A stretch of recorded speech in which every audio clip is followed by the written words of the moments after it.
Ladies and gentlemen, good morning. Thank you for joining us today.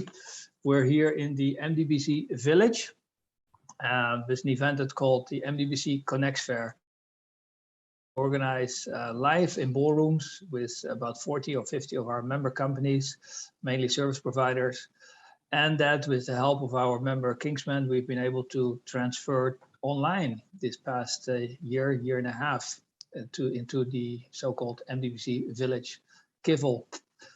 Fantastic expansion online. Now 150 member companies are participating with their booth. So there's a lot to see, there's a lot to do. And once every quarter, we try to pay special attention to this event by organizing some extra activities on the platform. Today, we're very honored to have the topic of environmental business. We call this a members for members on environmental. Because out of our membership community, we brought together 5 companies who really have a story to tell. And if you spend the next 1 hour with us, you will understand why and all the elements that you yourself, personally, as well as for your company, for your organization, can learn today and try to implement for your own sustainability efforts. So it's a full day on the platform. The program runs until 7 p.m. Malaysia time tonight. This is one of the first activities here. We'll have another activity later in the afternoon. The whole day, for the first time today, you can do a scavenger hunt, kind of a treasure hunt. You can win prizes with that. The team, our MDBC team, will be on air later this afternoon to help you with some hints, maybe, if you need those. There's only 10 questions. You can find the link to that in the expo hall at the registration center. And just have a load of fun today with us today. That's what we're out here to do. All right. So this is the members for members on environmental business. We'll have 5 speakers. We welcome guests here directly in the Zoom call. Some of you are logged in through the auditorium of the platform, and there's also a few of you that are logged in via our live YouTube streaming. So thank you all very much.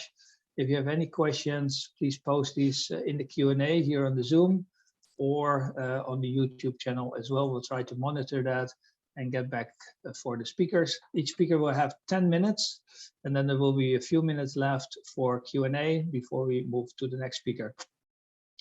All right, we're going to start off with a very important organization that all of you have heard of, WWF.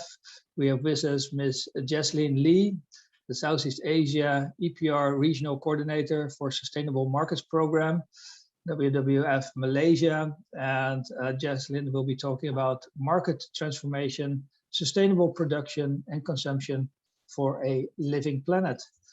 Jesslyn, over to you, please. Take it away for the next 10 minutes, and then we'll be online again together for some Q&A. All right, here we go. Thank you, Marco. Hi, everyone. Thanks, MDBC, for having me today. I'm Jessie Lee. I'm from the Sustainable Markets Program of WWF Malaysia. Just give me a few seconds to share my screen. So today, my sharing will be very much focusing on how WWF will be able to support businesses to transition to a sustainable business that addresses triple bottom line, which are the profit, people, and planet. So as you can see from here, this is from the key findings from the Global Risk Report published in 2018. And as you can see from here, 3 out of 5 top global risks are the environmental risks, which include extreme weather events, natural disaster, and failure of climate change mitigation and adaptation. And these 3 environmental risks also scored the highest in terms of the likelihood to occur, with highly severe impact to humanity if steps are not taken to mitigate all these risks. And of course, all these environmental risks will then be translated into challenges, especially for businesses, mainly due to the disruptions of operations, insufficient or instability in terms of the supply of raw materials and resources for production. And of course, this will then affect the whole operation of the businesses and the growth of the businesses as well in the long run. And as you can see from the right, there are also concerns from different stakeholders that the businesses will be engaged and deal with, which include the government, financiers, investors, suppliers, of course, and consumers, and of course to civil societies as well. So I just would like to highlight to everyone that almost every single thing that we are using right now are deriving from the natural capital. So which is why it is very key for us to look into market transformation by helping companies to transition towards a circular economy, or even to adopt more sustainable practices as well in the operations. So the market transformation program of WWF Malaysia is very much focusing on addressing one of the key SDG, which is on responsible consumption and production. But of course, at the same time, indirectly, we are also addressing other SDGs as well, apart from SDG 12. And also, before I proceed, I would just like to remind everyone, please feel free to share your questions on the Q&A session. I'll try my best to address to some of your questions later. So just a very brief introduction on what we are doing and what Sustainable Markets Program of WWF Malaysia is doing. So our work is primarily focusing on market transformation by concentrating on very big communities production in Malaysia that have the greatest impact on diversity, climate, which include palm oil, rubber, and timber products. And we expanded our initiative and our portfolio as well into plastic related work since 2019. And we are working very closely with commodity producers, brand owners, definitely government agencies, certification bodies, financial institutions, and corporations in order to encourage the adoption of sustainable practices and sustainable sourcing in the whole supply chain. So we work with businesses to I think most of the local businesses in Malaysia, I think there's a need for them to really understand what sustainable sourcing is really all about and what really is responsible sourcing of raw material. So we would like to help companies to shift to responsible sourcing of ethically produced raw materials, especially in Malaysia, where we have abundance of natural capital and natural resources, including timber, for example, and we are one of the biggest producers of palm oil and rubber materials as well. And we would like to encourage the adoption of sustainable practices in the whole supply chain, from upstream to downstream, from the producers up to the users of the raw materials of these key commodities in Malaysia.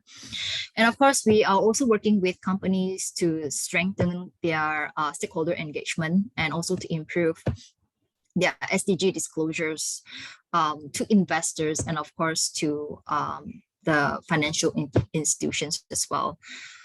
At the same time, we also support independent smallholders and local producers who are just about to embark on sustainable practices by helping them to develop guidelines, guidance, and roadmaps to scale up or even to scale up their current existing sustainability commitments that they have already implemented. So, some of the key roles of WWF Malaysia, especially for palm oil related issue, is to really define and implement and also to promote better practices for sustainable sourcing of palm oil and also sustainable production of palm oil in Malaysia. So we're also working very closely with RSPO, the Roundtable on Sustainable Palm Oil. And of course, at the same time, one of my colleagues are also working very closely with MSPO in order to encourage companies to use certified sustainable palm oil in their products. So I'll just skip some of the facts on palm oil. I think you'll be able to get most of this information online as well. And when it comes to the rubber and timber production and usage, WWF taps into the power of companies that buy and sell forest products. So we help and encourage companies to source products from responsibly managed forests. So in this case, you'll be able to find FSC certified products or even FSC certified timber products from the producers. At the same time, we are also working with some of the biggest rubber producers in Malaysia. And in Malaysia, because I'm sure all of you is aware that we are one of the biggest gloves producers globally. So we also engage with the Malaysian rubber-based personal protective equipment companies to implement or even to commit to zero net deforestation policies as a whole. So as I shared earlier, we expanded our work into plastic-related work as well since 2019, mainly because everyone is aware that plastic pollution has become one of the global crises, and it is affecting our environment, not only our environment, it is affecting every one of us as well. So as you can see from here, one of the biggest plastic waste generation by industry is actually by the packaging industry. And only 40% of the estimated plastic packaging is recycled globally. And unfortunately, only 2% of the plastic packaging is reused on a global basis as well. And of the remainder, the 14% is incinerated and 40% is landfill. And there is about 32% is actually leaked into the environment around us. So what are the main causes of plastic pollution? First of all, plastic is durable, and of course, it is the cheapest option for other producers. So at this moment, externalities is not incorporated into the current cost of plastics. And most of the design in consumer goods and packaging is more towards convenient single-use applications, as we can see from most of the grocery stores and retailers as well. And plastic waste is traded globally across countries, from developed countries to developing countries, with very limited collection and recycling infrastructure available in those countries who are importing the plastic waste from other countries. And one of the key causes that I would like to highlight is the lack of accountability for waste management and end-of-life management from producers. So which is why we are, WWF, we are working with different key stakeholders. As you can see on the right, currently we are working with the government to really look into the EPR policies and EPR roadmaps. I think recently the government has published the 12th Malaysian Plan, which consists of, one of the commitment is to really look into the implementation of extended producer responsibility in Malaysia for e-waste as well as for packaging waste. And as you can see on the right, where we are also engaging with corporate alliances, I would say, especially producer responsibility organization. We already have one voluntary PRO available in Malaysia. So we are working very closely with them in terms of developing the operating model and also to provide them technical support as well. So in the middle, you can see that we are also heavily involving in multi-stakeholder platform. For example, PAC, we have WWF PAC launch in Malaysia, and at the same time we are also involving in a multi-stakeholder platform called the Malaysia Sustainable Plastic Alliance, currently led by the Ministry of Environment and Water, and different key stakeholders are currently involved, including WWF, ReefCheck, several other consumer brands, and some of the plastic manufacturers and recyclers as well are also part of the platform. So that's all for my sharing for today. I'll just quickly check if there's any questions from the audience. I think a dog nearby has some questions. Jesslyn, it's very nice. I'm so sorry, I'm working from home. No, it's fine. It kind of fits the environment today. Let's make it as natural as we get it. So some pets at home or you're in the jungle, it doesn't matter. Let's bring them all in.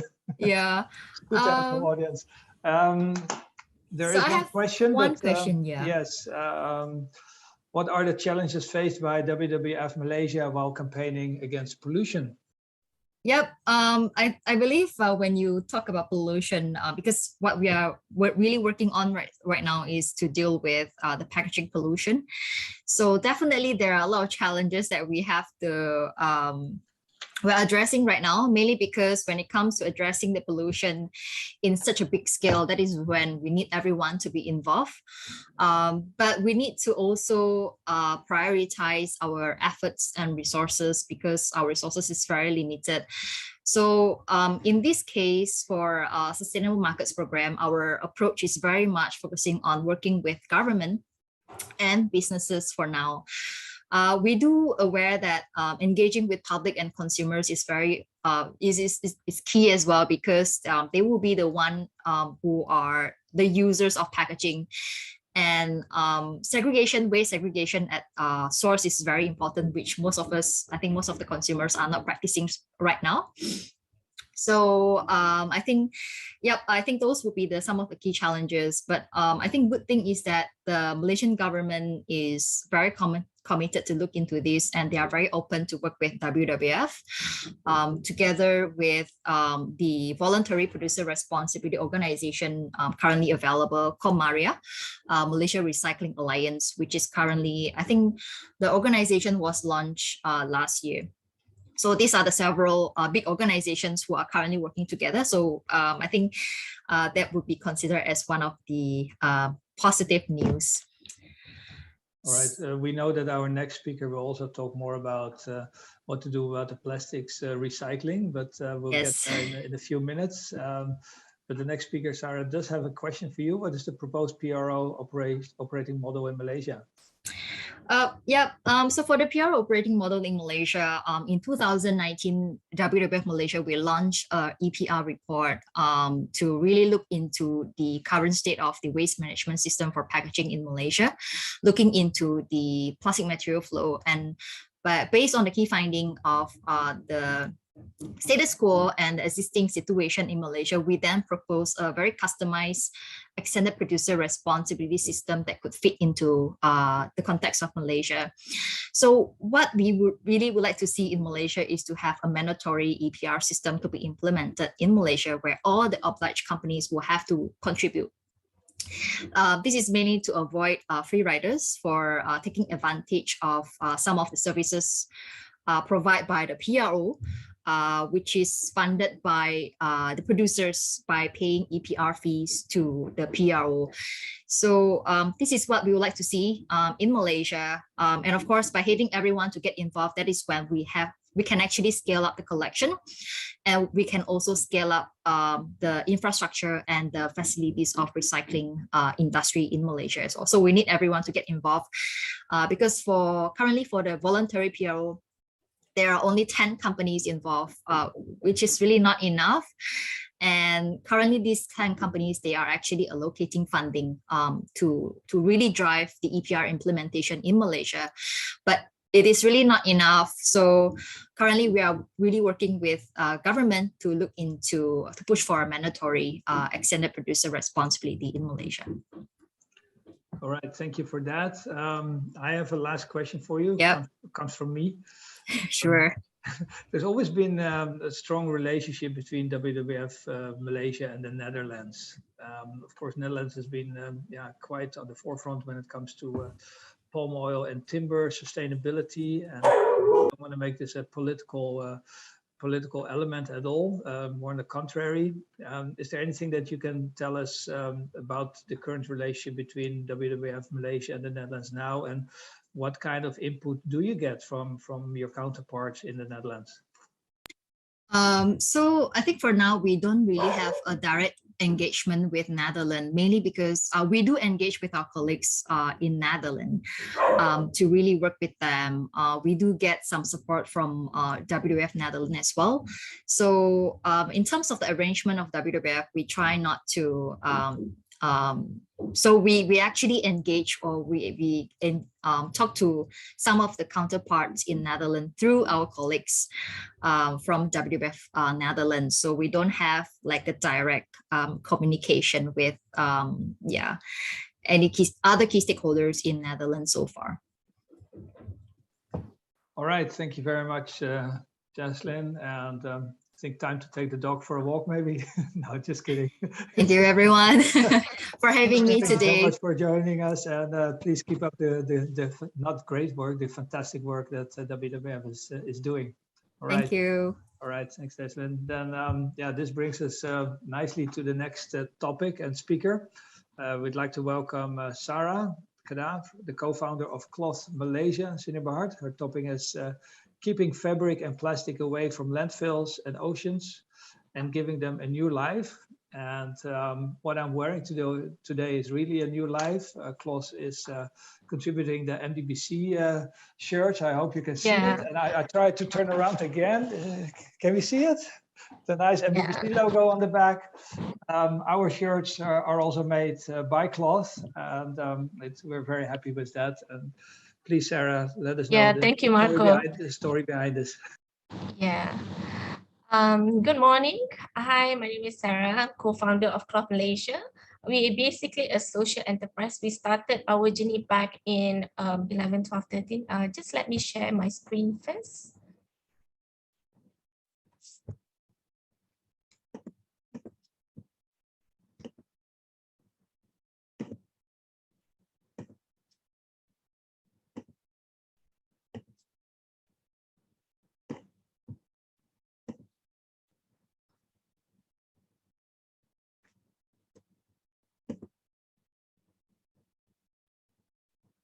Okay, guys, see now? Yeah, now it's okay. Go ahead. Right. So good morning. So first and foremost, thank you, Marco. Thank you, MDBC, for inviting Kloth today to share about our entrepreneurship and our sustainability journey in fabric and plastic circular economy. So we call it a new life for fabric and plastic. We are not focusing just on the end product, what happened after we collect the fabrics and plastic, but we start from a movement where we change mindset, we change the lifestyle of our people to ensure that those plastic and fabrics are not ended up in the landfill and the ocean. So you can see two companies there. We have Kloth Malaysia focusing on textile and clothing circular economy, and we have Kloth Malaysia. So we have Kloth Lifestyle, 100% owned by Kloth Malaysia. We are focusing on plastic circular economy. So Kloth Malaysia was formed on 11, 12, 13. We are 100% women. We are focusing, like I said, textile and clothing circular economy. We are accredited by Ministry of Entrepreneur Development, and we are tax exempt social enterprise by Ministry of Finance. So under Kloth Malaysia, we have Kloth Cares Fabric Recycling Movement. That is when you change the mindset of the people. We change the lifestyle, and makes people want to do recycling. We give access to the recycling facility where we have fabric box, where people can donate their fabrics, mostly at public accessible area. So on top of that as well, we have Women Up by Kloth Cares. So basically rising economy, applying the textile circular economy, and we want to empower the women and help the women from the marginalized community to earn some income from the donated fabrics and make it into a corporate merchandise. So this is like Kloth Cares is recognized as one of circular economy players in Malaysia. So I wouldn't explain more on the circular economy part. So why should you care too? So we have this data from SW Corp. Out of 3.1 million tons of total waste disposed in 2018, 6.3% or 195,000 tons were fabric waste. So we have this unofficial data from SW as well, that they found out that in 2020, the fabric waste has increased to 8%. So these are the things that we communicate to our mass, to our community, to those, through our social media, to our corporate citizen as well. So we need to emphasize why we need to divert the textile waste away from the landfills. So imagine, like, talk about fast fashion. So annually, like, we produce over 100 billion pieces of clothing. And imagine, due to the fast fashion, so each piece of clothing that you will wear like less than 10 times before you end up in the landfill, right? So we try to, to educate in terms of the slow fashion, like even like if you want to dispose, how to prolong it before you dispose it. So when you dispose it with crockers, and we will tell them what we do after we collect from you guys. So this diagram is basically to show that clothing industry is the second biggest polluter, from its fiber production, clothing production, and then during its use, release the microplastic, and after you use, it goes into the landfill. So everything that, the carbon emission is very, very high. So what is Cloth Fabric Recycling Movement? So basically, we create this movement and work through multi-stakeholder partnerships, join hands from, we have the government, we have the industry player, we have the brand owners, fashion retailers, we have schools, you have high institutions, and, hey, let's keep fabric out of the landfills. So we have two founding partners, which is Selangor Youth Community. So Tengku Zatasha is a board of trustee of Selangor Youth Community. So we partner with them in terms of the youth. And then Lifeline Clothing Malaysia. So this is where we send our clothing. The collected fabrics are being processed in Lifeline Clothing Malaysia. They are based in Portland, and we are supported by SW Corp Malaysia. So how can you join the movement and keep fabric out of the landfills? So you can adopt the cloth has bin. You can find the cloth has bins from, we have through our website, from our Instagram and, Facebook, and be part of Clothcast community where, community will engage with us to do recycling drive. So basically this is our report card. In 39 months, we collected 1.95 million kilograms of unwanted fabrics. So we put into visualization, meaning to say 1 kilogram of clothing is equivalent to 6 pieces of t-shirts. So you multiply 1.95 million times 6, so you got like 11.7 million pieces of t-shirts are diverted into the land from the landfill. So we have over 350 bins installed across 6 states and federal territories, and more than 400 fabric recycling sustainable network partners. So these are basically our ecosystem. From our partners, the government, we have the corporate citizens, we have the community, we have the academic institution, various, we have the NGO as well. So most of our bins are publicly accessible, so that the community around the area can access to the fabric bin. So we have 60 bins and Shell stations across Klang Valley and Negeri Sembilan, and we are going to expand in Malacca in Johor next year. So it is very important that, people can access to the fabric bin 24/7, because people, everyone has their, cycle when they want to do recycling and all that. And yeah, I think we have a good feedback. I think from Shell itself, we collected close to 50% from our total collection just now. So over 1 million, almost 1 million being collected from Shell stations, something like that. Yeah. So what can you donate? From garments, clothing, accessories. We do take the household textile as well, the pillows. We take the fiber fillings and make into another pillow. So we do the repurpose. We take fabric remnants more than 1 meter length. So this is what happened in the factory. So it goes on the conveyor belt, and we will sort we will sort according to over 400 categories, and then it will be graded into grade A and grade B. So grade A will be wearable, it will be reused and redistributed, and grade B would be the unwearable one that has a water absorbent material properties, so it can be industrial wiping cloth. So we will remove the button and zippers. That one can be repurposed or can be repaired as well. So this is what happened in the factory. So that's Dale Warren, he's Australian, so he's the CEO. So the factory is ISO 14001 certified. So this, you can see the fiber reclamation, so it becomes a new pillow. Apparently, you know, for a community in need, you know, these are, we call it a high value item. So you will see as well that we do face masks. Okay, so we, subsequent to keeping fabrics out of landfill. So now we come up with a new movement, which is Woman Up by Kloth.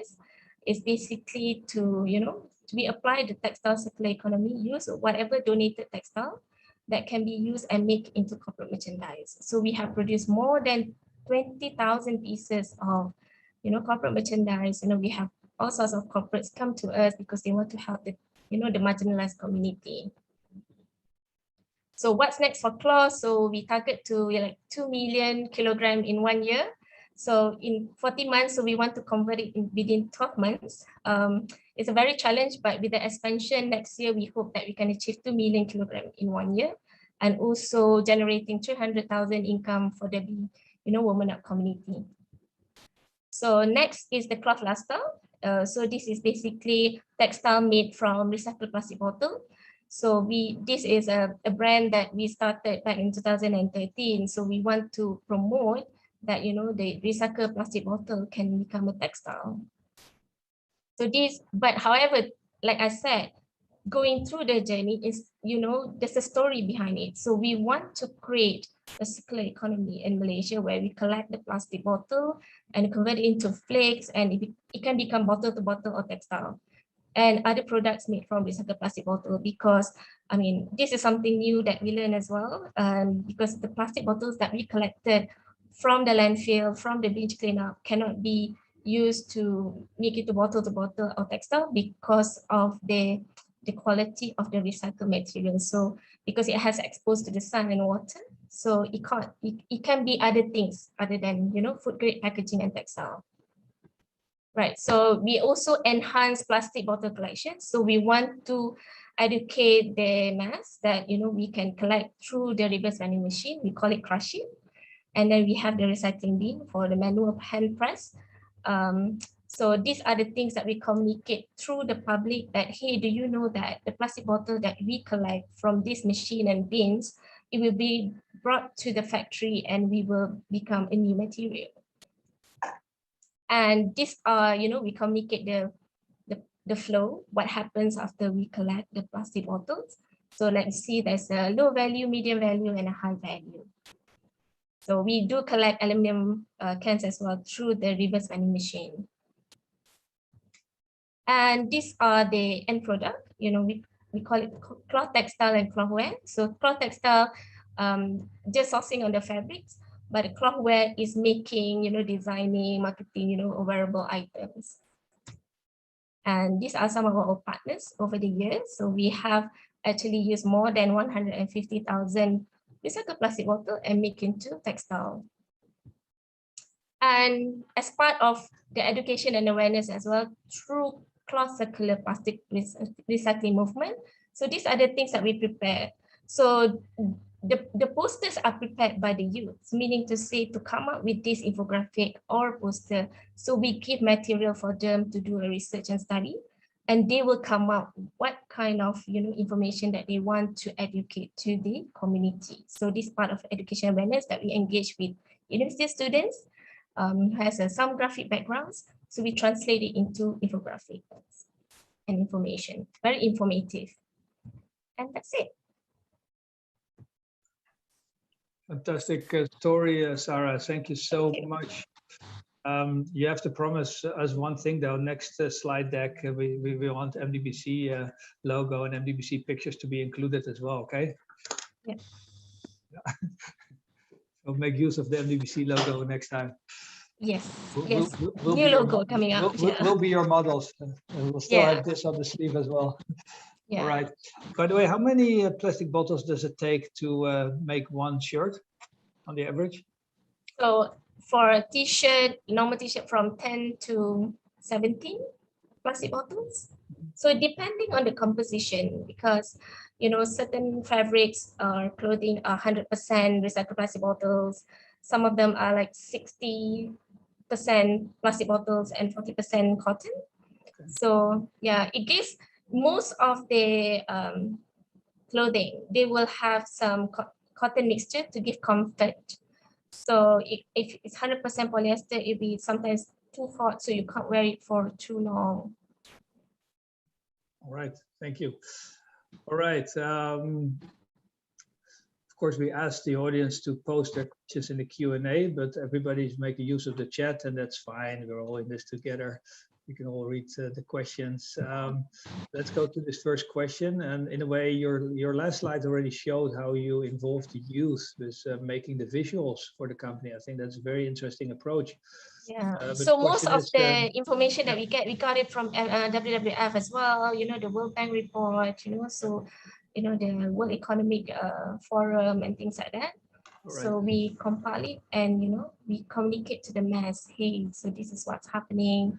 And then you want, you know, so this is what we want to do. We work with government agencies and all that, how we can, you know, go robust in terms of collection. So like, you know, Jaslyn has highlighted just now. So our plastic waste is like all over. So what we're trying to do is to streamline the whole value chain and make it like, you know, from collection, you know, through the movement and make it a lifestyle and a mindset. So people have to separate from source. So these are the things, the effort that we have to do. And also, you know, we have a partner, a factory that process the plastic bottle and it become a food packaging or, you know, plastic strap or, you know, a textile. Yeah, but I think the awareness remains very important, of course. I mean, as a Dutchman, of course, I'm very proud to get my petrol at Shell. You mentioned Shell a few times. You mentioned the bins at Shell. Yes. But I have to admit, I've never seen a cloth bin at Shell. And I okay, which Shell do you go to? Many different Shells. Right. So I think it's somewhere at the corner, yeah. We have to make sure that this starts working. And I think there's also, of course, the question, how do you raise more awareness among the general youth about your activities? I think that's very important. Fantastic overview of companies that you work with already, all these logos of bigger and smaller companies, but do you also run programs for the youth? We do engage a lot of with the university students. So I mean, as part of their syllabus, they have to do the, you know, sustainability, you know, 3R and whatever not. So we work with mostly from, you know, all sorts of, you know, the local and international universities as well. Yeah. All right. Okay, thank you. And there's a question from one of the other speakers today as well. From Arcadis. He would like to know the life cycle assessment results of a cloth product vis-a-vis a baseline product, for example, a cotton shirt. How does that compare with each other? Yeah, we certainly need someone like we have our consultant where she's based in Australia, like she does, you know, sustainability reporting for us, but we don't have in terms of the, you know, life cycle assessment result and all that. So certainly that, you know, we are not there yet in terms of the reporting. Yeah. I'm pretty sure a company like Arcadis can help you with it as well. So yeah, maybe you know, take this offline as well. Yeah. All right, thank you so much, Sarah. Wonderful to have you in this session as well. And we're very happy that we can wear the shirt again now that we are slowly but surely starting to get some live events back. A couple of weeks ago was the first opportunity to wear the shirts. Last weekend we were in Malacca, and I think some of us will wear it on Wednesday when we will have our final live event of the year, the networking evening at BMW. So anybody that has not registered yet and would be interested to do a bit of test drive and then a bit of networking, then do sign up for that. All right, Sarah, thank you very much. And we go over to our next speaker. And we have this is Kyung, the Chief Executive Officer of Ominent. And Kyung will take us to something a bit more technical, if I pronounce it correctly, EcoClear Aegis, using graphene to sustainably fight corrosion. All right, and Kyung, take us through this, please, and make it practical for the audience. Go ahead. Okay, morning everyone. Kyung here from IGL Coatings. So let me share my screen. Hold on.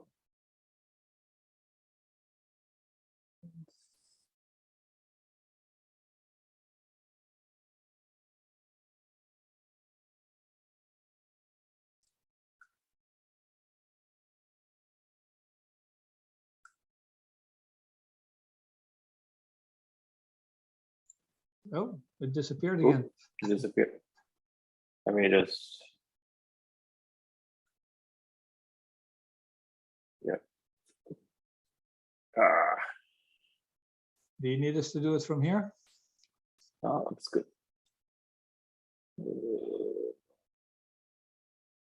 Oh, press another button. Sorry. So, morning everyone. Thanks for inviting me for. What's this? Okay, hold on. What screen am I at?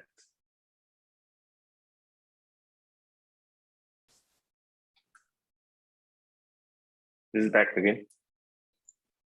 All right, shall we take over, Kyung, with the slides? Can. Yeah, all right, here we go. When and die. Yeah. Okay, coming up. Okay, go ahead. Thanks. Okay, so I'll just end my sharing. Okay, morning everyone. Thanks. A bit of hiccup there. So thanks for being here. Thanks for MDBC for giving me this opportunity to introduce EcoClear Aegis, which is in line with the environmental preservation campaign. So I'm Kyung from IGL Coatings. So can you go to the next slide, please? Yeah. So before I go deep into the topic, please allow me to introduce our company. We are a startup company based in Shah Alam, Malaysia. So IGL formulates and manufactures eco-friendly surface coatings which are safe and outperform existing products in the market in terms of durability, quality, and ease of application. We'll go too deep into it, but we have some of the solutions that we have acquired over the course of a few years. So next slide. Okay, so a bit of a clear explanation about corrosion. So I think everyone knows what's corrosion, or in our name is like rust.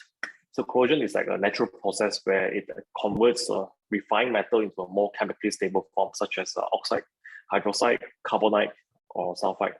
In summary, it is the gradual destruction or aging of materials by chemicals, or its electrochemical reaction is the environment. So the NSE International estimates the global cost of corrosion in 2016 to be around $2.5 trillion. So this is actually very expensive and it's actually not a very sustainable thing because everything that corrodes, right, you will have to replace. So this is not sustainable because you have to mine more metals and then you have to replace it. So right now, the industry is protecting the surface using corrosion-resistant coatings, or also known as anti-corrosion coatings, which allows for the added production of metal surfaces that acts as a barrier to inhibit contact between the chemical and substrate. So a few factors that influence the deterioration of our protective coatings on the system is such as energy that is caused from sunlight or heat, permeation, moisture, solvent, chemical and gas, stress from dry and pure internal stress, vibrations, impact and abrasion. Then of course there's the biological influence such as the mildew, marine fouling. So go on to the next slide. So this is a quick chart, right, to show the different corrosivity activity based on different environments. It ranges from C1 all down to C5, which C5 is the most serious and severe in the industrial zone. And next slide. So what are the problems that we're trying to solve? Right now in the industry, in the market, there are solutions in there, but the few things that is not being fixed exactly is a durable protection for items that are very prone to corrosion. It's non-transparent and immunity from mechanical shocks and overcoming elongations. And next slide. So because of the three problems that I mentioned earlier just now, right? You can see in this picture over here that corrosion can happen even though it's coated or it's painted over, but it happens underneath.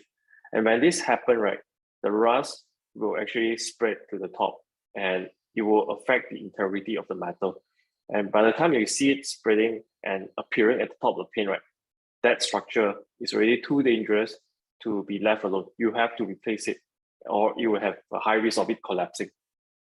And we can go on to the next picture. And this is a picture of a concrete. You can see rust coming out. It's because there, in every concrete, right, there's actually steel bars actually being placed inside there. When crack happen, and crack usually happen because of vibration, and when all this vibration and abrasion, right, moisture can seep in, and then the rust will begin to form. And as it builds up, you will open up the crack further of the concrete, and then the structure of the steel bar will be even more affected. Then the concrete will start breaking up, and then you will have suddenly a flyover collapsing. So these are some of the things that is the high risk of corrosion. So in summary, the marker solution system right now, they tend to become brittle over time. Coupled with mechanical shocks, they will lead to cracks such as this. And through these tiny and often very small hidden cracks, like it will weaken everything. So we can go on to the next slide. Some of the main industry affected by corrosions are the mining, cargo, oil and gas, windmill, storage, and also pipelines. Okay, next slide. So what is EcoClear Aegis? IGL Coatings EcoClear Aegis is a transparent anti-corrosion coating, which is a silicon hybrid resin based on 2K paint system. We reinforce it with graphene to boost the performance and mechanical properties. It is specifically designed to protect the steel, concrete, glass, and other kind of surfaces in a high corrosive environment, C5, from the chart as you can see earlier. More important, right, is that its transparent nature allows the ability to identify very early sign of corrosion so that preventive materials can be taken earlier. This saves time, cost, and also life. A bit of explanation to the 2K paint system is literally a two-component system, right, where we mix the resin and the hardener together that forms a chemical reaction to allow the paint to harden. So can go on to the next slide. So a bit more introduction onto our resin. It's actually formed using aliphatic epoxy, alkoxy silicon resin, amino oxysilane, flexibilizing resin, and graphene. So using the best of both worlds from these 5 items, right, we're able to create improvement in terms of corrosion resistance, chemical resistance, UV resistance, low yellowing, mechanical resistance, and also an almost elastic behavior and increasing the coating robustness. We can go to the next slide.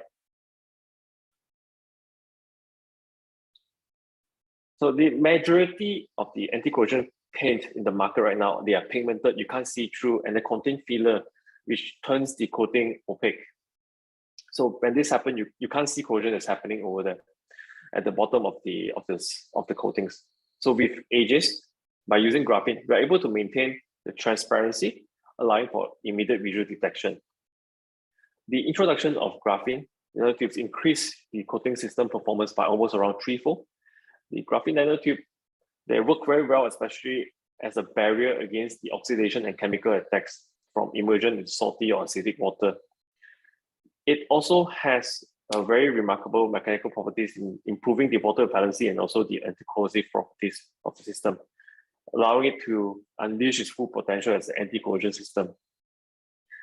So as you can see from a chart over here, right, with the graphene reinforced system, it forces the moisture to go through a more tortuous path to reach the substrate. This is how we actually does the improvement for the anti-corrosion system.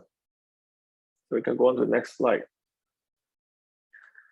This is one of the mentions now about the surface being much more easier to clean is because of the graphene creating the surface has a much lower surface energy tension. So it's not as easy to wet.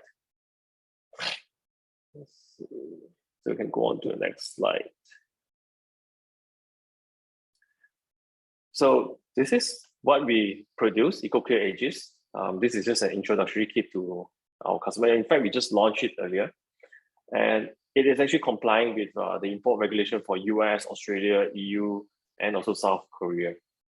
Can go on to the next slide. So these are some of the technical aspect of our coatings. It has a service range of up to 150 degrees Celsius, dry to touch in 4 to 6 hours. A lot of its technical aspect, but the main key important thing over here is actually a low VOC system at 147 grams per liter. So there is minimal amount of chemicals or volatile organic compound that you'll be smelling. The next slide.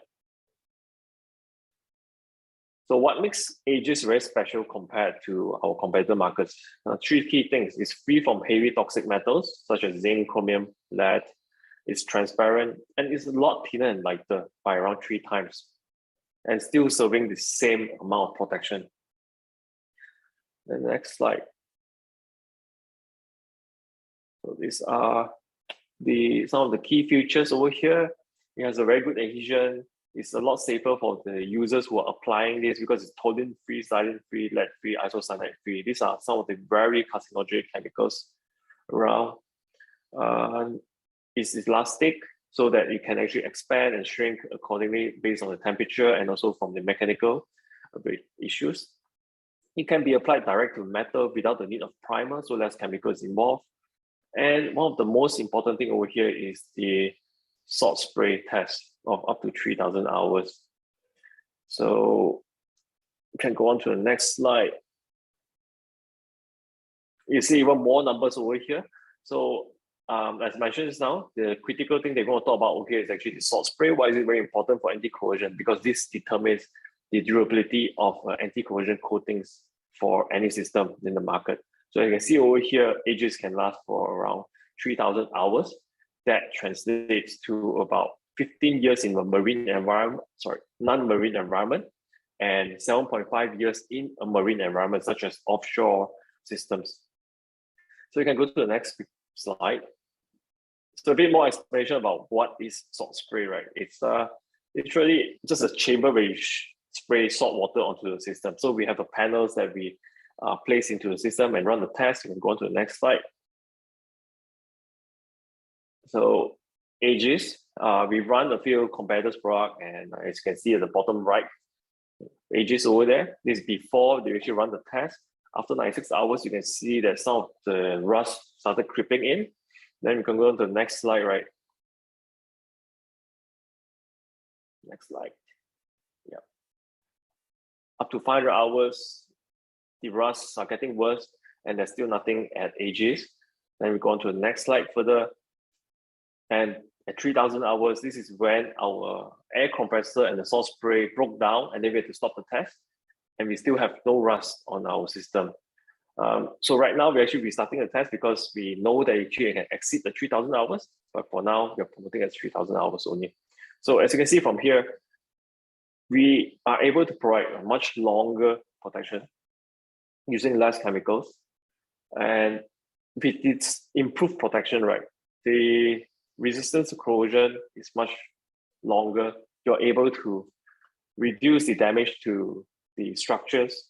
Less replacement is needed to the structures. So there's less need to actually to mine the metals or use more of it. You can go on to the next slide. And one additional test that's actually quite important over here is that if, let's say, our coating, there's a scratch and it's exposed the metal. So we have an inscribed salt spray test, right, where we actually do a test with, we cut deep into our coating, expose it to the metal, and then we subject to the same salt spray test. And then we test from there and see how much the rust will spread. So for our system, right, it does not spread more than 2 mm from the cut. So according to SM D1654, right, this is actually the highest level where you were able to protect the system by enough time for anyone to see that the rust is happening, to go to the site over there and repair the rust. So this way, again, we can prevent instead of fixing it, the structures. So All right, I think Kion. it's the last slide already. Yeah, Yeah, you're outlasting the test facility, but you're also outlasting your time frame. Yeah, If I it's may the last speak. slide already. All right, So, very good. Yeah, thanks everyone for your time. If you have any questions, you can just drop me an email or can ask here as well. All right, that was very impressive. I like those different pictures of the testing, and then actually outlasting your testing facility. That's quite impressive. All right, thank you for that. We have one question. How's the exposure of your product? Would you mind sharing a few companies that are currently using EcoClear Aegis, and how is it effectiveness so far in practical operations? My own question is a bit related to that. Where to purchase and where and when should this be used? Okay, we actually launched this like last month. So, but we already have like a few customers, but they are more of these other manufacturers, B2B customers who are purchasing it for their offshore requirement. So literally they need to have their system protected against corrosion and rust for the next 10 years without the need for them to maintain it. So because it's a very early stage product, right? We are still pushing the system out there, and due to the current supply chain issue, right, it's still stuck right now in Malaysia, pending to be exported to some of our partners around the world. And your next question, how can you get it? You're in Malaysia, so you can actually get it directly from us. Yeah. For now, this product, right, we are actually more focused towards the B2B segment. So we'll not be putting it out to e-commerce or into the retail site first for now. Are you also dealing directly with oil and gas companies that have offshore operations? Yes, we will actually be presenting to them this solution as well. All right. Okay, excellent. I think we have to leave it at this. A lot of technical information, ladies and gentlemen. If you want to know more, we'll make available contact details of the speakers and also partly some slide decks. Can all be viewed later on at the MDBC website, www.mdbc.com.my, and you can go to the library. All right, thank you very much, Kion. And then we'll move to our next speaker, Ms. Boon Pai Ya, the Asia Sustainability Manager of Arcadis Asia. And her topic is what is needed to accelerate the transition to a net zero built environment. Paya, are you on screen, please? Yes, I am. Fantastic. All right. The floor is all yours. Go ahead, please. Thank you. Let's see whether the share screen works.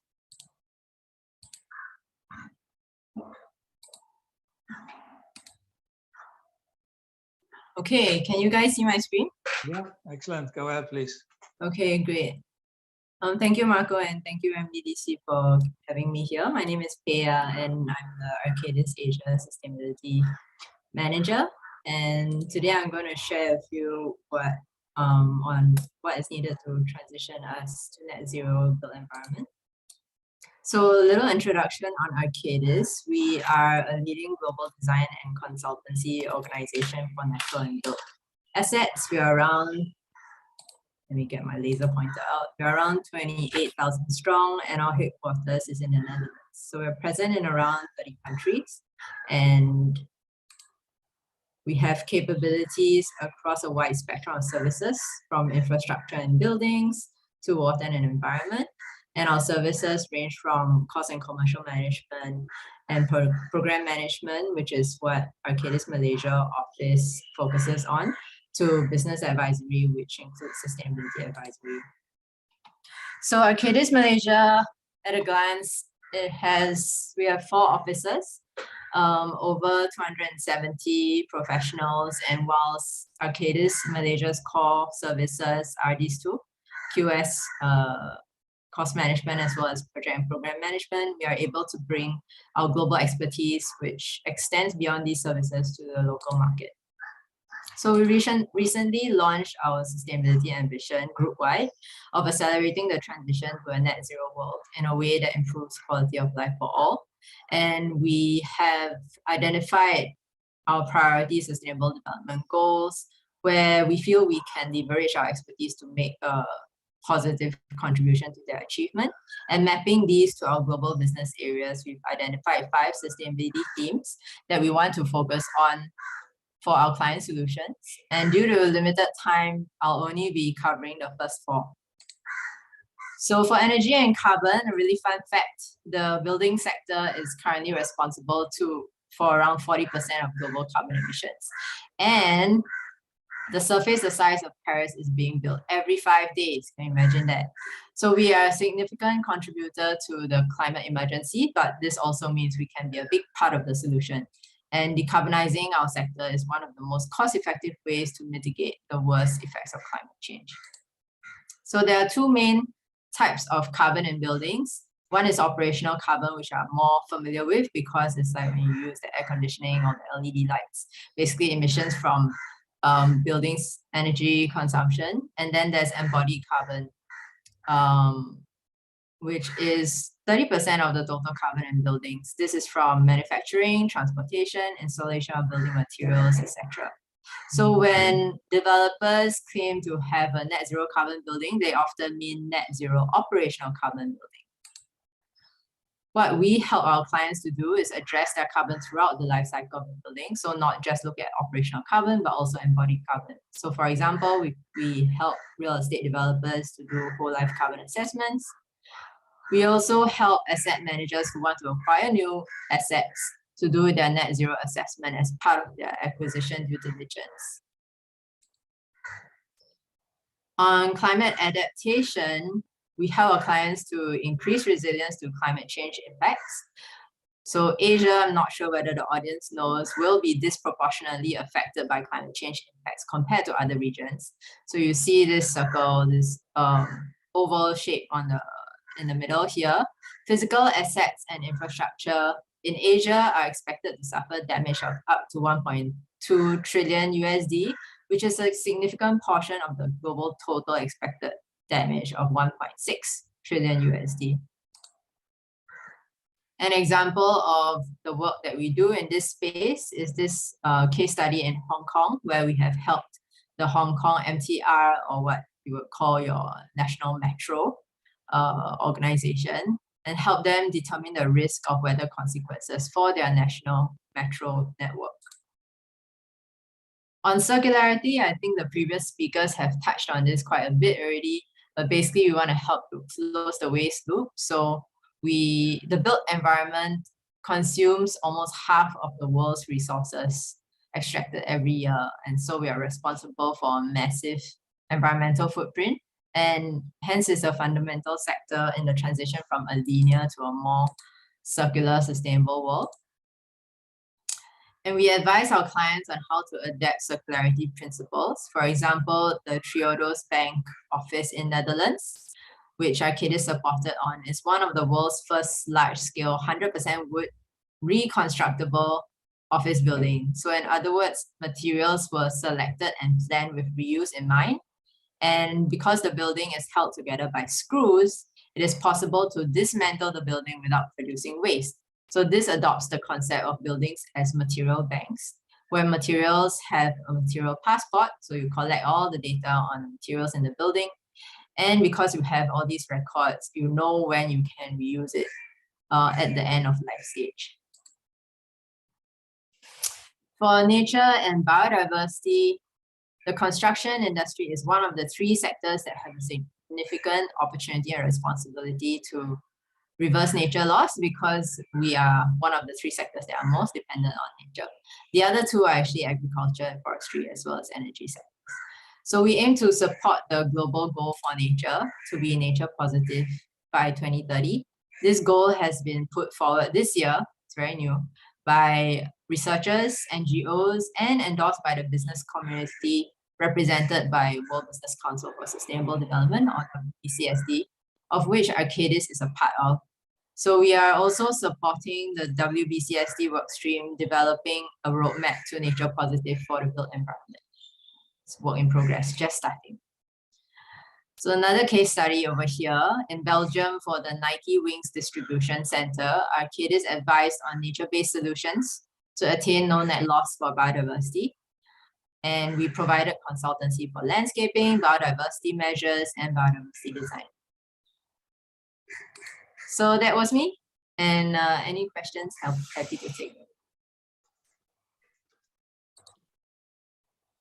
Thank you very much, Peja. That was way well within the time frame. Thank you. All right. So far, I don't see any questions yet from the audience. You've shown us yeah, beautiful building in the Netherlands. Of course, Nike was a prominent company. Their office, their distribution center in Belgium. Would there be any examples here in Malaysia or in ASEAN that that Arcadis has worked on that would speak to mind for people here in this area? In terms of circularity, unfortunately, not yet. I would have to say Asia as a region is a bit further behind compared to Europe in terms of circular economy. We really need the ecosystem to be more mature for us to get there. Clients need to demand it. We haven't heard this demand from clients yet, so unfortunately we do not have the opportunity to do it, even though we are trying to raise awareness from our side and get that demand.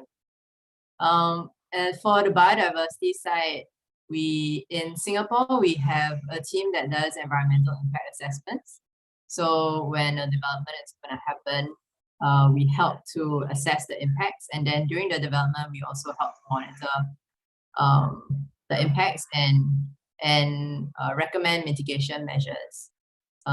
For projects like the Nike Wing Center, again, we haven't had case studies from Asia that we might able to mention, unfortunately. All right. Now, fair enough. We know that it's still a growing market, and hopefully not just by this kind of activities and talks, but also through a much stronger push, there will be more understanding and definitely a lot more projects in this field as well. Now, Arcadis has been involved, has been undertaking this global sustainability report, I think every 2 years. Most of the time, Kuala Lumpur is also involved as one of the cities in there, and there's been reporting on the sustainability index of Kuala Lumpur. Is there anything that you can share with us on what would be the main areas that KL should improve on? Unfortunately, I can't say I have all the information at the back of my head. I can share more, given that the last report was in 2018. We are going to embark on the next one soon. And definitely happy to share with NDBC when that comes out so that we can share with the rest of the community here. Yeah, that would be great. We had some events related to those publications. I think last one indeed 2018, but also before that we did a couple of sessions together on that. It was usually well attended and very informative, that's for sure. All right, earlier in the show, I think we had a dog barking. Did we hear a crow behind you? We have a lot of pets running around. It's not my pet. But waiting to be fed, or... All right, wonderful to have you on board. Thank you so much for sharing the Arcadis expertise on circular economy. Wonderful, thank you so much, Peja. All right, which brings us to the last speaker. Glad to have with us one of the main partners of MDBC this year, Signify. Would like to welcome Mr. Gaurav Yadav, the Senior Product Marketing Manager, Signify Malaysia, who will talk about the benefits of UVC disinfection technology in the context of the COVID-19 pandemic and beyond. All right, Gaurav, over to you, please. Yeah, thank you, MDBC, for having me today to speak on the UVC technology. Because in today's scenario, in the pandemic context, it is much more important that how we are keep using a kind of a technology which will improve the indoor air quality and how we can keep away from all those bacteria and viruses. So let me share my screen. You just let me know when it is visible to all of you.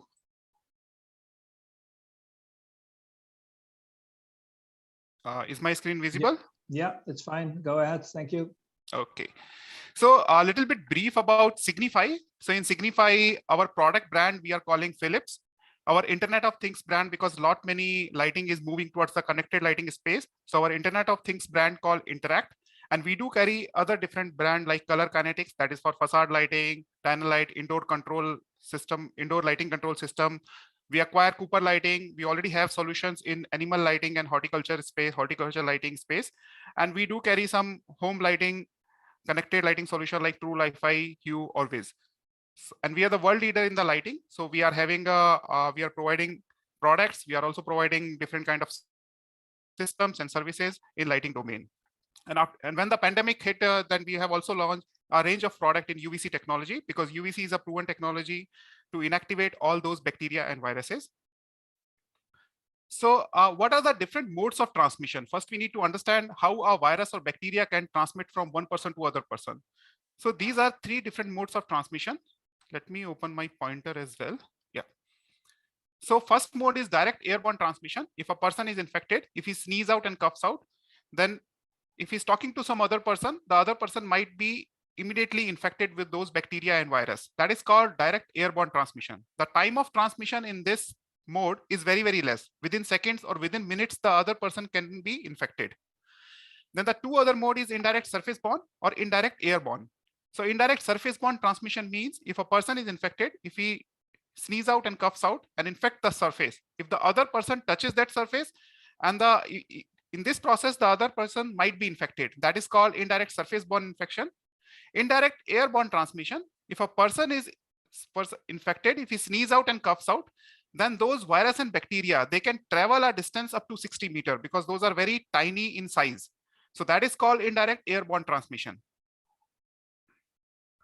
So what is the primary infection route for SARS-CoV-2? SARS-CoV-2 is the virus which is primarily responsible for COVID-19.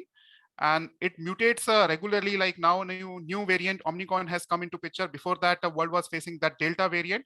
So it's a kind of an inherent property of any bacteria or virus, like they keep mutating themselves. So what was our view in 2020? In 2020, we were thinking that it is primarily spreading through the surfaces. But in 2021, our view has completely changed, because it has been proven that this SARS-CoV-2 is it can travel through the air, and COVID-19 is an airborne kind of a disease, and that has been acknowledged by CDC and lot many other government agencies. Coming to the Malaysia context and our neighboring country Singapore, so KKM has acknowledged that UVC can be used for effective air transmission and to inactivate all those bacteria and viruses. And they have also recommended certain type of solutions. One solution is upper room UVGI system. Second one, they are talking about the UVGI system, which can be installed inside the HVAC system or basically like your air conditioning system. And they have also talked about like how you can use portable room air disinfection systems. Similar to the lines, National Environmental Agency Singapore, they have also come up with the suggestion that you need to use upper room UVGI system so that you are able to improve the indoor air quality. So some of the examples, what is the important parameter that how you can improve what should be improved so that you are able to improve the indoor air quality. So the important parameter is equivalent air changes per hour. How many times you are changing the air into the indoor environment, that is a very important parameter. And whatever solution you are putting in place so that you are able to improve that equivalent air changes per hour, that will definitely disinfect the air properly. So this is just one of the examples that has been taken place in January 2020 when the pandemic hit. Nobody was aware that how this disease is spreading, how this virus is spreading. So within 2 hours in a bus journey, out of 68, 23 passengers were infected because one person was infected earlier, and after 2 hours, 23 people were infected. And the air changes per hour in that bus is 1.25. So to reduce the transmittivity rate less than 1, we need equivalent air changes per hour greater than 37. Similarly, the second example is a classroom example. In this, like if you want to achieve the event rate, so basically the infection rate, if you want to reduce to less than 1, you want equivalent air changes per hour should be greater than 10. So in a way, I just want to emphasize that equivalent air changes per hour plays a very important role when we are talking about the indoor air quality. Now, what is UVC? So UVC has three different components: UVA, UVB, and UVC. So UVC is primarily used for germicidal application. So it means UVC is the kind of irradiation that can be used against those bacteria and viruses. How it works? It will break the DNA and RNA of that bacteria so that they become inactive. Until date, there is no microorganism, no virus or bacteria that can sustain this UVC radiation. For SARS-CoV-2, we just need 18 millijoule per centimeter square, and that is the kind of a very minimum doses we just need to inactivate SARS-CoV-2. So why you need to use UVC as a disinfectant? First thing is that it's a trusted technology. In Signify, we are using this technology from past 40 years. We are developing our UVC lamp. In world, the Center of Disease Control, they acknowledge that this technology is proven from past 70 years. It is very effective. Till date, no microorganism can sustain UVC radiation. It is very fast. Within seconds or within minutes, you are able to disinfect the area. It is very versatile. Be it any application, you can install UVC solution. And in Signify, we have actually tested our lamps, that how effective are lamps against SARS-CoV-2. And based on the results, you are able to see if we just apply a doses of 5 millijoule. So we are able to inactivate that SARS-CoV-2 virus up to 99% in 6 seconds of a time. And in 25 seconds, we are able to achieve an inactivation rate of 99.999%. So that is the kind of effectiveness of UVC technology. What we offer? So we offer 3 different types of solution. In Philips, we are having air disinfection solution, we are having object disinfection, and we are having surface disinfection. I'll just take you one slide so that you understand what are different solutions we are having. For air disinfection solution, you can use when people are around 24/7, you can use those solutions. Those are absolutely safe because there is no UVC radiation coming out, or whatever UVC radiation that will be on top of the room if you are using those upper room UVGI system. So we are having this UVC upper air ceiling mount. It can also be mounted onto the wall. Then we are having those Philips UVC air purifier, or which are portable unit. You can move those units from one place to other place. And then we are having a UVGI unit, which can be installed into your air conditioning system. Then we are having object disinfection. So basically those solutions to be used for personalized item disinfection. So maybe be it your mobile phone, your food items, you can put those items into these chambers, or your laptops, you can put those items into these chambers. And within minutes, all the surfaces of those objects will be disinfected. Then we are having surface disinfection. We are having UVC baton, luminaire with microwave sensor, and portable UVC trolleys. So these are the surface disinfection solution we are having in our portfolio. Little bit on upper air. So in upper air, like this is how this technology works. And this has already also been acknowledged by CDC. So when the infected air moving through the UVC zone, which is being created by these 2 products. So UVC zone will be created on top of the room. When the infected air passes through that UVC zone, air will be disinfected. And the coverage area is 20 to 28 square meter. And it has been recommended by CDC, KKM, NAA. This technology has been recommended by all those government bodies. And how much equivalent air changes per hour we are able to achieve? We are able to achieve 50 equivalent air changes per hour with this upper air technology. And this is how the UVC zone will be created on top of the room. So there is no UVC radiation coming down. If you install those units above 2.5 meters, there is no UVC radiation is coming down. Second solution is Philips UVC air purifier. So it works, it's a kind of a technology. We are putting HEPA filter. So HEPA filter is already there. Then we are having carbon filter. Then we are having UVC technology. And we are calling it 2-in-1. It purifies as well as disinfect. And this is how it looks. And we are having different sizes for different applications. Then we are having our UVGI solution for HVAC. This is how system can be installed inside the air conditioning system or inside the AHU system. And what we are providing, we are avoiding this sick building syndrome. So there is no like infected air keep coming because we are putting our UVC lamp in front of the cooling coil. Then there is no need to go for those conventional cleaning method because conventional cleaning method has its own disadvantage. And we are also able to reduce the higher operational cost because your HVAC system doesn't need to work harder to maintain the same temperature because you are keep cleaning the cooling coil surface. And these are the claims what we are promising. that effective coil cleaning, effective air disinfection inside the AHU, better comfort, energy saving, and reduce the maintenance cost. These are the few promises what we are promising our UVGI solution. And our UVGI solution is based on ASHRAE guideline. That is the American Society for Heating and Refrigeration. That is the governing body which regulate all the indoor air quality standard and all the HVAC standards. So we follow the ASHRAE guideline while designing our UVGI system.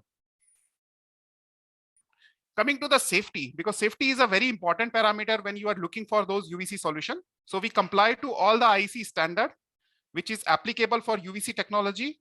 And we also comply to all the standard which are meant for UVC technology. So like be it IEC 62471, ISO 158158, all those standard our product complies, and we have associated with DECRA, IEC, UL, or Global Lighting Association. All our products are appropriated by all those agencies.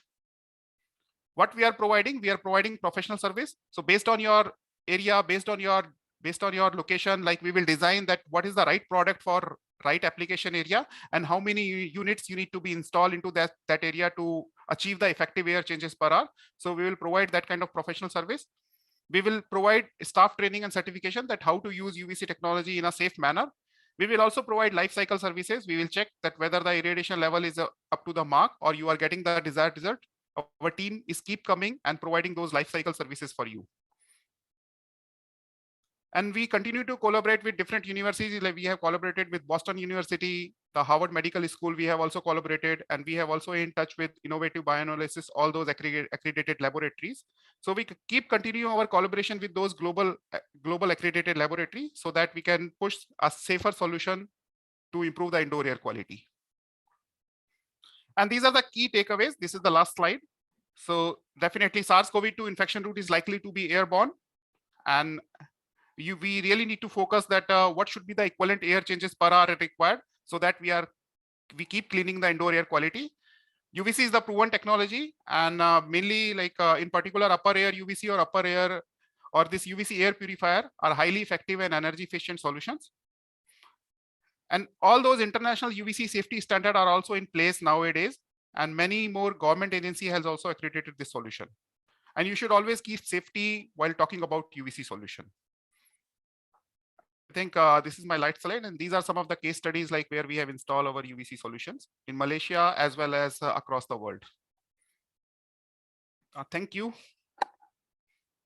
Thank you very much, Gaurav. Glad to see that there were a few case studies in the Netherlands, although we didn't have time for that. But hopefully we can set out this slide deck and give people a bit better understanding about the usage of all the products, despite, of course, all the explanations and all the testing and everything. My question to you is how has this developed in Malaysia this past 20 months? Yeah, we're about 20 months into this current situation. Yeah. How have people picked up on the knowledge that you have been bringing out? We've done a few webinars, we've done a few email notifications, products are out there in the market. Have people become receptive to this? I don't want to ask you about your sales increase, but in general, how's the understanding? Is it more on a personal basis? Is it more on a corporate basis? Is government involved as well? How has the process worked for you this past 20 months? Yeah. So basically, initially, definitely, like it is very hard to believe in a technology. So that, like whether it can be really helpful in the current scenario, because, when the pandemic hit, nobody was aware what is the right solution, we can take into account so that we can keep away and we can keep away those bacteria and viruses. But initially, like it took time to pick up, because first thing is the trust that whether this technology actually works or not. Even government also takes some time to, to put their trust into this UVC technology. And later on, when CDC acknowledged, the Center of Disease Control acknowledged the same, WHO acknowledged the same, that this can be the technology which can be used. And when the test result came into picture, and we are using this technology for water purification for quite some time. And simply, and now, like, that after the government has came up with the guideline, now people really see that this technology can be used. And that is why we are also having many use cases where we have installed our UVC solution. So be it a different industry, like where we have installed our UVC solution. And I think now people really see like this can be a solution which can be used for disinfection purpose. All right, very good to know. Of course, the technical element is very important. It's not an automatic sales pitch, but yeah, people have to understand the value that the products bring at this current moment in time, and that's very important. All right, thank you so much for sharing that with us, ladies and gentlemen. That brings us to the conclusion of a, yeah, I would like to say very, very informative hour, whereby the companies Signify, Arcadis, Kloth, Ominent, IGL Coatings, as well as WWF presented their products, their projects, their programs, all to assist us in our daily life, whether it's personal or corporate, with how we should become more sustainable, how should we be more aware of what's happening out there in the market, be clean, be safe, yeah, everything that plays a role. And of course, in the back of our minds, also circular economy. And in that sense, this event was also a very important part of our promotion of the MDBC Innovation and Sustainability Awards, MISA, an event that we started back already 10 years ago. This is going to be a special edition of the MISA 2021-22. Unfortunately, we couldn't organize it live. It's also supposed to be our 25th anniversary event. So of course, we want to make it a bit bigger, a bit better. Besides innovation and sustainability and best business practices, responsible business practices, we of course also, with the 25th anniversary, want to focus on elements related to trade and investment. So we are going to have special categories. We had a soft launch a few weeks ago, but you'll be hearing more from us towards the organization of, hopefully in March or April. It's going to be a very important event in the MDBC calendar. All right, as I said in the opening, this is part of our full day program on the MDBC platform, the MDBC Village. 150 booths are available. Just about all of our exhibitors, our speakers there are also on the platform. You can go and check out their booth, play their videos, read their corporate brochures, read their product brochures, etc. It's going to be a very important moment to follow up on that. And it can even be fun today to be on the platform, because we have a scavenger hunt for the first time this year. Just 10 questions. You can do a bit of jalan on the platform, answer some questions, make sure that you got them all correct, and then you can participate in a lucky draw.